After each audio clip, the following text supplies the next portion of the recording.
మాది వచ్చేసి మా తీర దగ్గర ఉప్పలపాడు పల్నాడు జిల్లా. ఈరోజు వచ్చి మీకు ఒక చెట్టు చూపించేసి అది ఏ వ్యాధులకు ఉపయోగపడుతుంది అనేది నేను ఈరోజు మీకు చెబుతాను, చూడండి. ఇది వచ్చేసి ఇగో ఈ చెట్టు వచ్చేసి అతిబల చెట్టు అండి. ఈ అతిబల చెట్టు వచ్చేసి ఎన్నో రోగాలకు ఉపయోగపడుద్ది.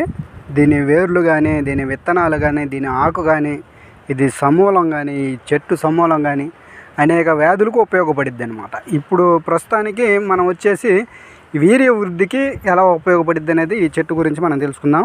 కొన్ని రకాలుగా కొన్ని వీడియోలు తీసి పెడుతుంటాను ఈ చెట్టు గురించి. చూస్తూ ఉండండి నా ఛానల్ చూస్తూ సబ్స్క్రైబ్ చేసుకోండి. నేను చేసిన ప్రతి ఒక్క వీడియో ముందుగానే మీకు నోటిఫికేషన్ రావడం అనేది జరుగుతుంది.